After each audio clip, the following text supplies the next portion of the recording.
fishing, it's in my soul.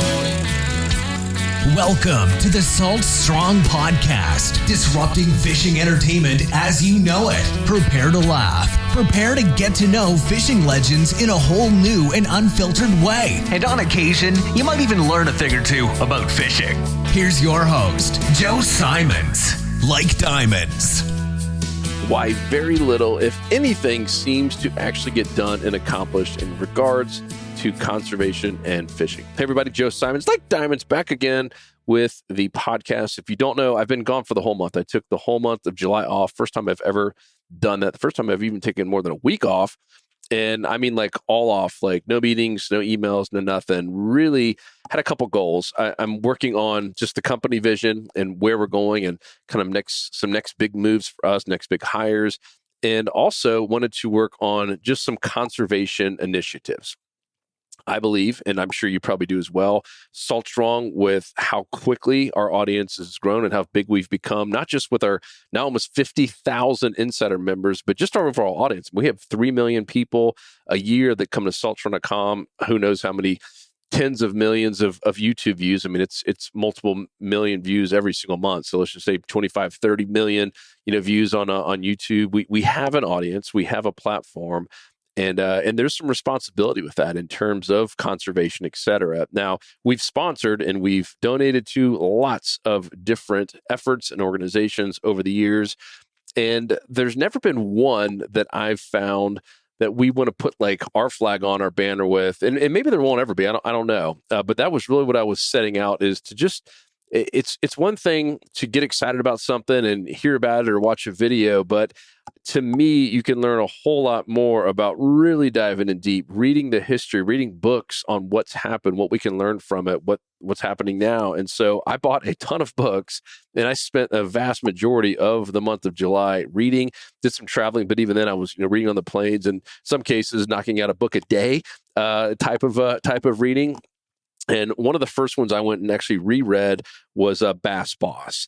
And that's the story of Ray Scott and Bass, which is, BASS, the probably the largest fishing club ever, with, well over 500,000 members. And there was a time where they hit a level where Ray Scott realized, hey, we have a duty to make sure that this is sustainable. And actually they started getting a lot of flack and even getting threats from different cities that they were trying to bring some of their tournaments to, saying, we don't want you in here, because at the time, bass fishing was not catch and release. So that was something that really happened in the 60s and into the 70s. There was this massive movement to actually, release the fish. But if you went to a Ray Scott or a bass tournament, let's just say 1969 or 70 or 72, they kept and killed every single fish. They would many times give it to orphanages, and they weren't just throwing it in a dumpster.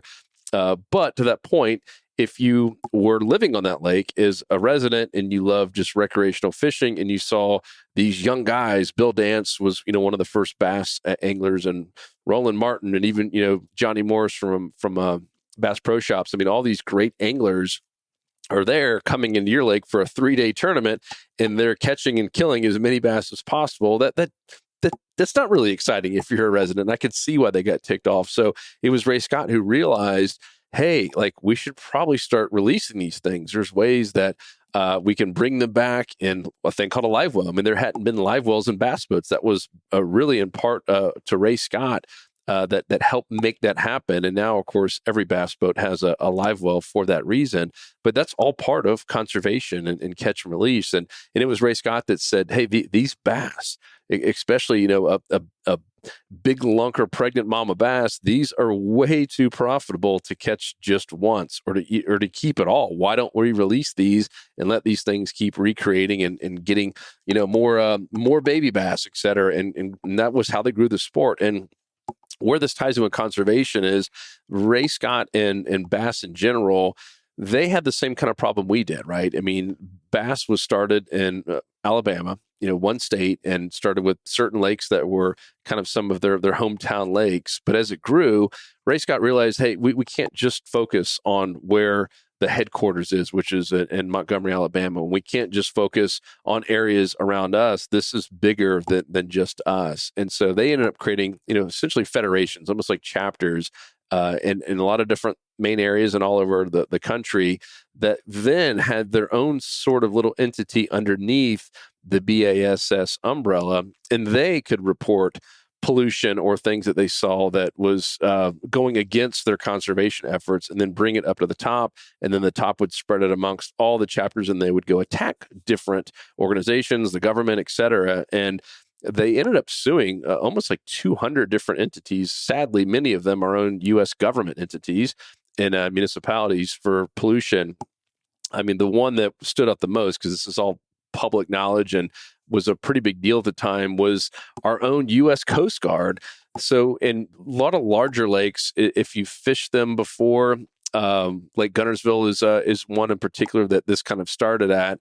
They have legit channel markers for some of these lakes, and if you've seen a channel marker, many of them are lit up at nighttime. And at the time, they didn't have the solar panel ones. It was all based on just old school big old batteries.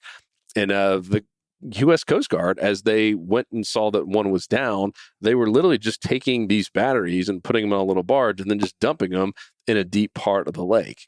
And I'm talking hundreds and hundreds of batteries over the years. And they were doing this all over the place, including saltwater as well. But they busted them in Lake Guntersville in particular. And of course, the Coast Guard says, no, but we didn't do that. And then they said, oh, well, we used to. And that practice, stopped in 1964. And this is, let's just say it's 1978 or 80.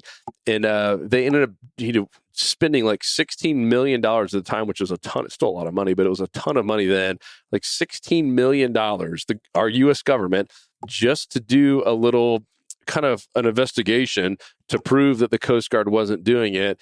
And guess what? After like weeks and weeks of them being down there with divers and all these boats and all this money that they spent for all these scientists, they found a few old batteries. And then Ray Scott and those guys were not satisfied. So they basically went to the news. Our own government did.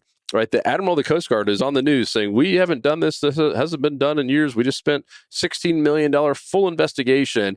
And in one day, Ray Scott and a couple of divers went down to the same spot in one day with $64, whatever it costs to fill up the couple tanks of scuba gear, scuba tanks. They go down and uncover multiple somewhat brand new batteries and found 30 or 40 more scattered in that one little area that they dove. Documented the whole thing. That made the news. The news went wild with it. And of course, the Admiral looks like an idiot for completely lying. And then they finally sued the actual Coast Guard with all this evidence they have. There's still brand new batteries that have been dumped in the last 12 months all over Lake Guntersville. And it turned into a massive, massive publicity issue for the Coast Guard. And obviously, turns out that the Admiral was flat out lying to the public.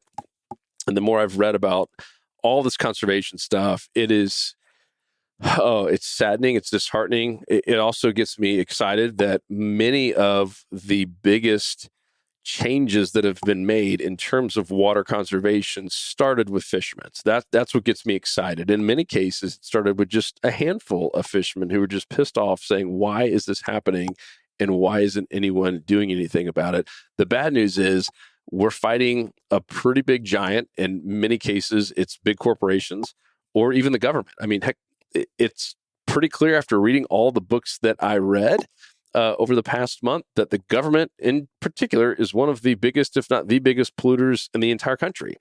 And there are so many instances where maybe it's not the government, but it is a municipality, et cetera, or a big corporation within a city. And the whole thing is all political. And what's happened in actually, let's change over to a book in particular. And if you could read one book that I've read over the past 30 days, it's The River Keepers.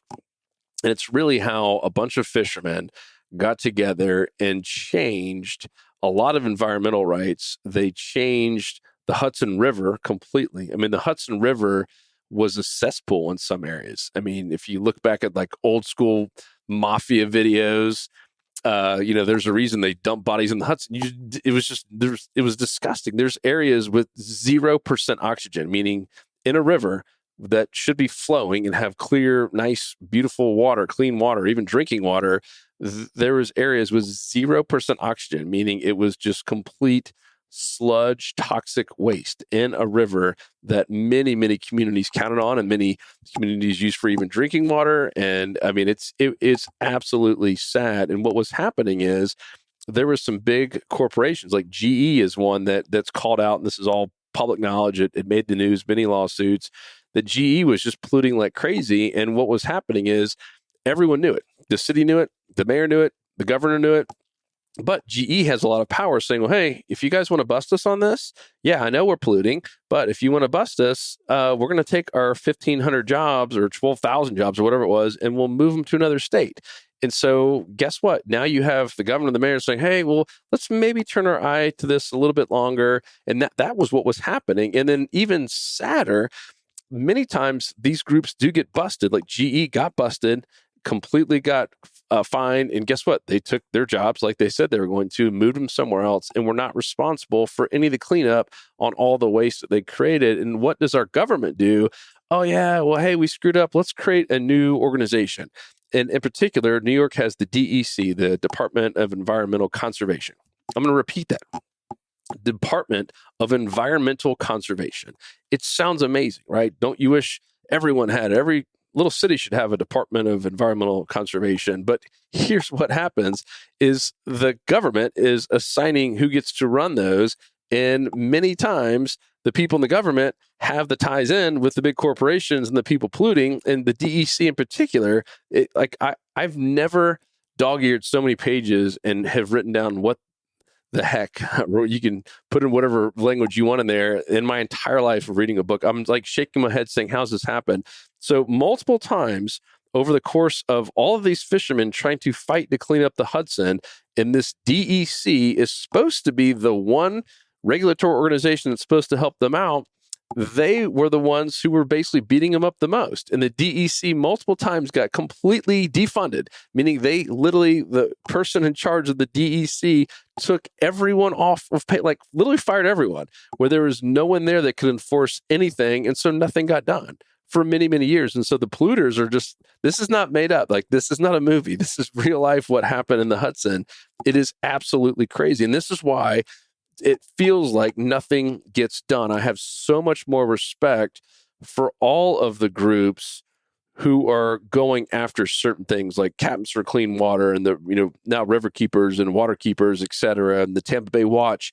I have so much more respect because it is so sad how long things take. And there are so many roadblocks, including our own government, who doesn't want it to succeed. I mean, it was like heartbreaking reading the history of what they went through and how many decades it took them to get things fixed and changed.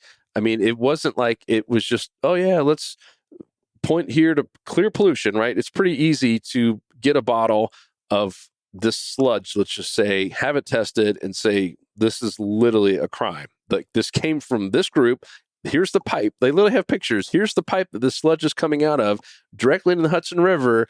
And yet it would take 6-7 years for that group to get even a slap on the wrist, let alone shut down, because you had so many people, including our government, trying to protect them because they paid for a lot of taxes. It was a lot of jobs. And, they'd have people on the other side saying, well, hey, if we shut this plant down, yeah, we'll have cleaner water in the Hudson, but 800 people will lose their job. So I get it. You don't want 800 people to lose, innocent people to lose their job.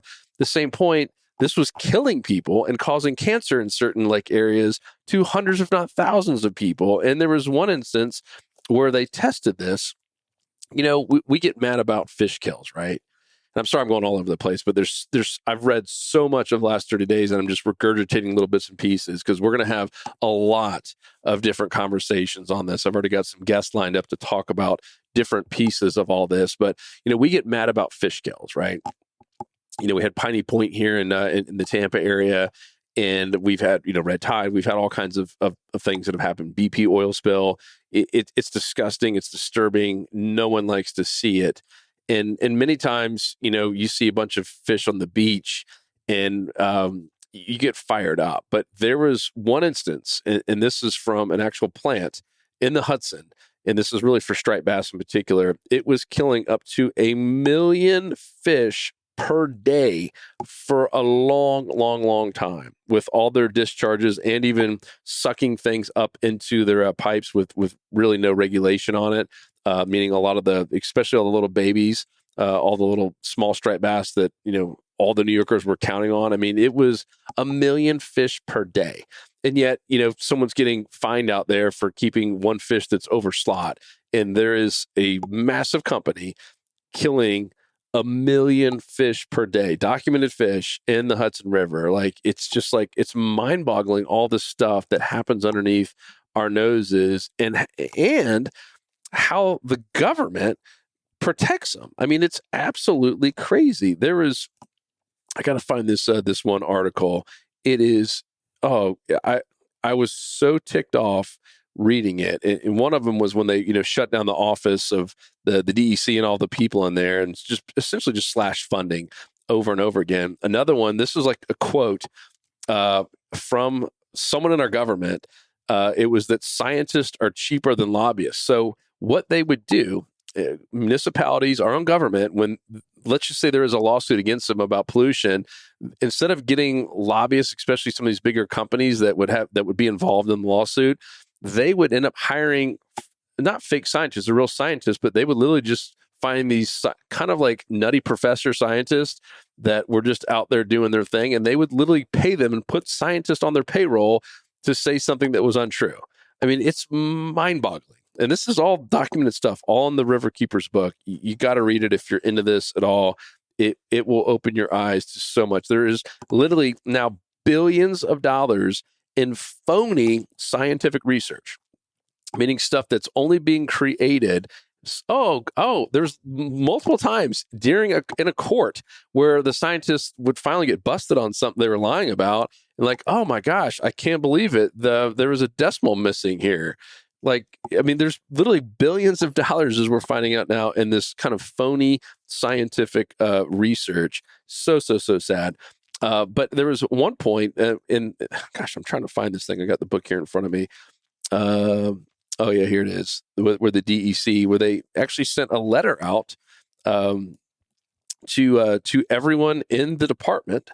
So can you imagine being part of this group that is supposed to be environmental conservation, an agency who's supposed to be protecting, and they sent a letter out to everyone in the entire department that essentially said, if you are sharing any information or if you are helping out these, they called them the fishermen. This is really who was going against the, really everyone, just trying to, they were the only ones trying to clean up the river. Everyone else just wanted to pollute and keep it going. So they sent a letter out. This is a documented memo. It's employees who become environmental liabilities, spotting the signs of a problem employee. So this is from Lynn Sadowski, the chief of facilities compliance at the DEC.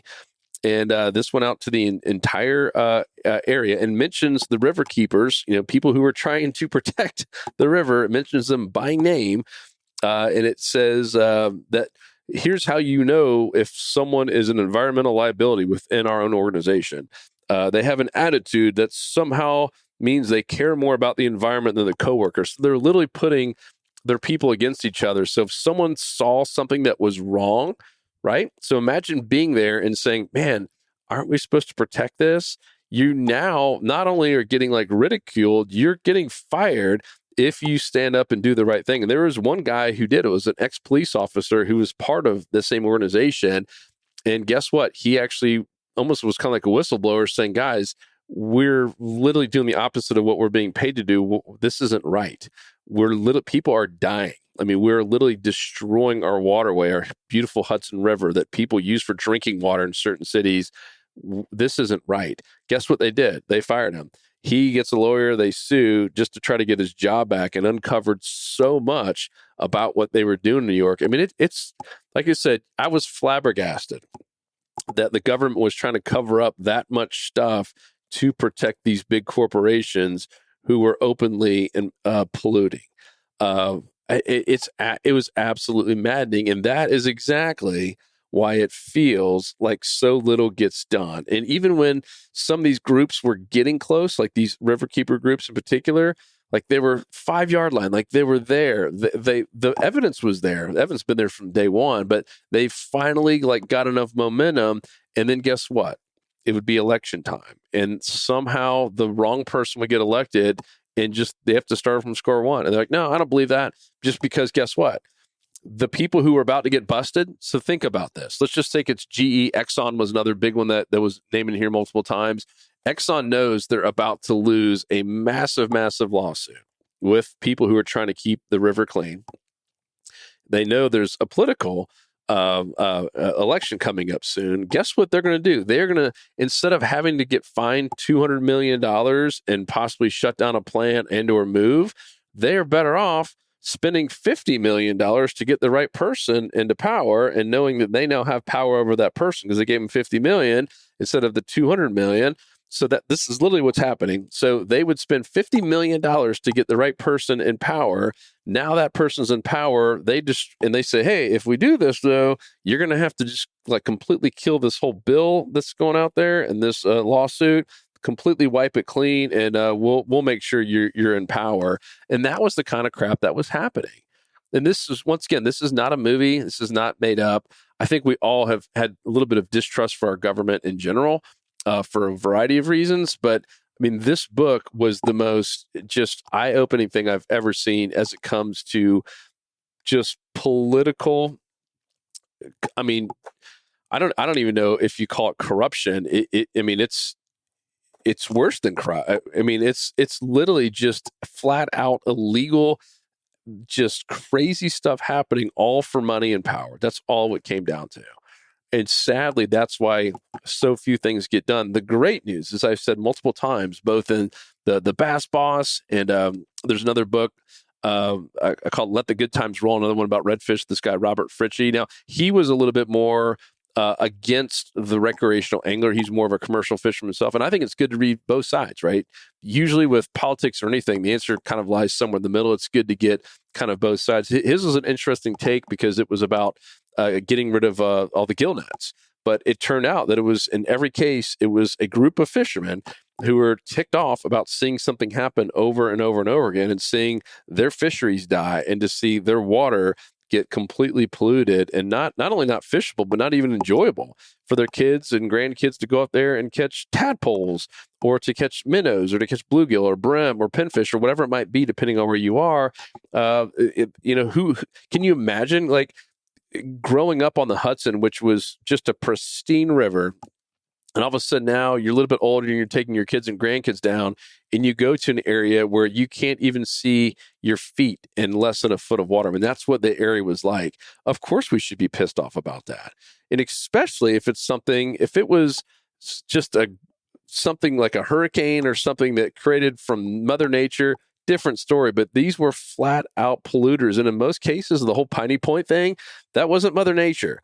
Even red tide. Yes, there's red tide that has been natural for a long, long, long time. But we, the humans and polluters in some organizations and municipalities, et cetera, are the ones that are basically just pouring gasoline on issues like this to make it worse and worse and worse. And at some point, it gets really, really hard to repair. The good news, especially about reading this book about the river keepers in the Hudson, there were areas that seemed like they were beyond repair. They did repair it, but it took, I mean, in some cases, 40, 50 years. I mean, we're talking about almost an entire generation to repair something, but it has to be stopped first and foremost before you can even get a chance to have it repaired. So anyhow, I wanted to share all that with you to just give you a heads up that we are going to be talking a lot more about conservation. Salt Strong in particular is going to be making a pretty big stand at some point here in the near future with this. Like I said, we talk about it internally a lot. We give a lot of money away. We don't publicize it,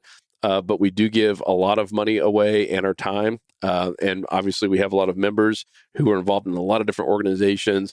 But we really want to put our flag down, if you will, and really, really make a stand and a huge difference as it comes to conservation, not just here in Florida. As I said earlier, that was one of the biggest challenges we faced, and what Bass faced is an organization. You can't just do it in your hometown or home waters. Even like Captains for Clean Water, amazing group. We donate to them. We like them. Great guys. But it's more of a Florida thing, right? And in particular, it's more of a South Florida thing.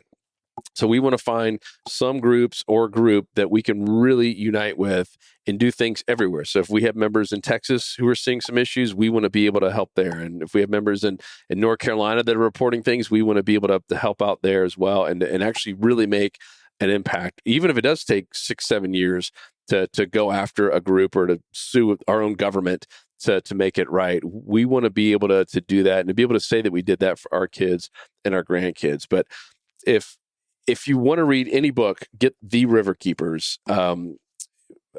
Amazing. Like you said, it'll open your eyes to so much. That let me down. There's quite a few books in there. They mentioned some other rabbit holes. Some were better than others, but this is the one book that really documented the whole process of a handful of fishermen, 60, 70 fishermen. It wasn't like they had 100,000 fishermen. It was a small group of fishermen, how this whole River Keepers thing started. And they saw one massive issue in the Hudson and just went after one at a time, and won some, lost some battles, but end of the day kind of won the war and really changed a lot about our environment. And it didn't get completely fixed because we're still dealing with the same kind of government officials, many who are full-time, lifetime politicians, right? They're doing this for a living, which to me, I completely disagree with. It's probably the biggest issue about politics in America. It used to be, if you don't know the history of America, politicians were business people who cared enough about our land, America, to say, hey, I want to just kind of dedicate and donate some of my time to help out. And they would go for a term, maybe 2 max. And then when that term was over, they went back to their business and they made America a better place. Ever since we have these lifetime politicians, it's gotten worse and worse and worse and worse. So, but then again, the only people that can change that rule are politicians. And why would a lifetime politician vote against their own job? Of course they're not. It'll be here forever until something horrible happens and we have to finally make a change. So anyhow, I'm off my soapbox. It was a really good month of really reading and thinking. And I agree with Ray Scott. I mean, these fish that we're catching, they're too valuable to catch just once. I don't think just catch and release is not just the answer either, for obvious reasons. You can release a fish into 0% oxygen water and they're going to die. At some point, we have to focus on the source of where all these fish live. We have to focus on the habitat, right? It's about the habitat more than it is about catch and release. But I do believe that is our job as anglers in particular. If we don't do it, no one else is. Because as you can see, and if you read these books, you'll see that the majority of America, they just prefer to have jobs and have all the nice things that we have, and that's great. But we should probably do it the right way, and that's what's so sad. And like these groups, for instance, they look at, okay, hey, yeah, it's a $200 million kind of issue that we created. They admit, like they're busted, for instance. All of it's documented. Yeah, man, we dumped $200 million over the last 10 years into this river. That's what we're going to get sued for. And it's probably just easier to spend $50 million to get a politician or a lobbyist, or spend $50 million to cover it up, right? Instead of just doing it right in the first place. But it's all about profits. I mean, literally, in some of the lawsuits are documented in here from the past. And that's what it comes down to every time. It's like, yeah, it was easy to cut a couple corners and just have this pipe go straight into the Hudson River with all of our toxic waste instead of doing it the right way, because it was hurting our profits a little bit. It all comes down to money. It all comes down to money and power. And so we have a massive, massive fight ahead of ourselves. There's a lot of little battles that have to be won. It's not just one. It's not like going after one river in particular. There's so many things to do. But I'm pumped. I came away more excited than anything now, knowing that we have an opportunity more than anyone as anglers, as fishermen, to make a change in our waterways and to get clean habitats, to get things back the way they were. The nature will heal. That's the great news, but only if you let it, right? Just like anything, your skin will heal, but only if you let it. If you just keep getting sunburn after sunburn or whatever it is, or keep putting a toxic chemical in, it's not going to heal. But at some point, if you give it time and give it the right environment, it will heal. So that is going to be the big focus. I'd love your feedback on this. This is obviously going to be an ongoing and very wide topic. But I'd love your feedback. Shoot me an email, joe@saltstrong.com, if you have certain ideas on this, or there's certain groups like, the river keepers or water keepers that you want us to interview and get on here to team up with. Let us know. I'd love to hear any and all thoughts. There's no right or wrong answer to conservation. The sad news is it takes longer than we would all like. But hence there's nothing we can do about it. You just got to fight the fight that's ahead of you and know that it's going to be a long fight. But good news is we have a lot of anglers who are very, very avid about having clean water and a good habitat. And we have a lot of young anglers who are coming up. I mean, I get real excited. I mean, The Fish That Changed America was another book. Is all about the largemouth bass. And I mean, just seeing how many high schools now and now colleges are even giving scholarships for bass fishing. I mean, that lets you know the sport is growing and thriving. So I think that's really awesome. And a lot of these young bucks, they're really, really passionate about making change and doing things in the environment and kind of going green, if you will, in terms of not polluting like we've done for so many decades and even centuries, sadly, in America. So, guys, love you. Hope to hear from you, and stay tuned for more podcasts about conservation and what Salt Strong is doing and what we can all be doing to help clean up our habitats. Talk to you on the next episode. 'Cause fishing, it's in my soul.